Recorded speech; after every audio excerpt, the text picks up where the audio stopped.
Welcome, Pony fans, to the second edition of Not the Coach's Corner. I'd like to thank the thousands... Dad! Okay, hundreds? Dad! Well, the 5 people that liked our YouTube sure video. Grandma was 3 of those. Then thank you to my mom. After our first video, people have commented that I may be copying a certain head coach from a certain program of one of the biggest colleges in Division I wrestling. That is clearly not true. Come on now. Did I go on Amazon, buy a pair of glasses like his? I don't think so. Did I study every video he's ever made so that I could get some of his mannerisms down? No. Would I plan to break into his office and sit at his desk so I can feel what it's like to have that kind of power? Hold on a second, I have to make a note here. Now on to our weekly recap. We had many levels of pony wrestling in action this past week. First, the VAA crew had their annual in-house tournament celebrating 50 years of VAA athletics. 32 wrestlers competed across 6 weight groups. We saw what the future has in store for Stillwater Wrestling. Special thanks to the star-studded crew of officials we had working the tournament: Tim Hartung, Jared Lawrence, and Eddie Pack. Love the effort by all 3 of them.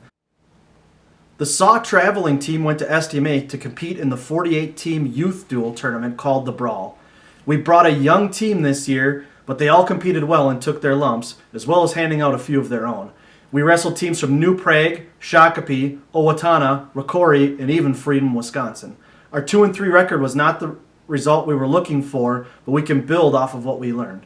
We were right in a couple of those losses and saw some positive things. The team was led by 4 of our 6th graders, Jacob Haing, Sam Bethke, Otto Hanlon, and Jawan Cockfield, who all went 4-1 on the day.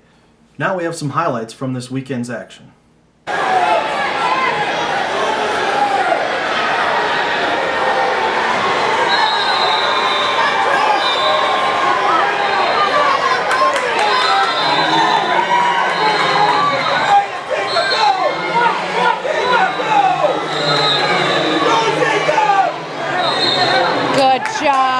Good job.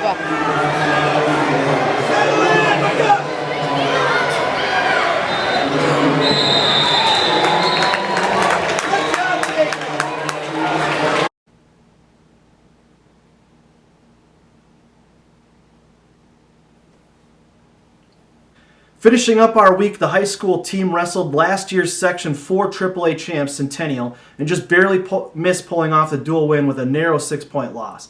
The Ponies will look to right a few mistakes and get the win back at sections this year for a berth in the state tournament. The high school also blew out Park Cottage Grove by a score of 63-9.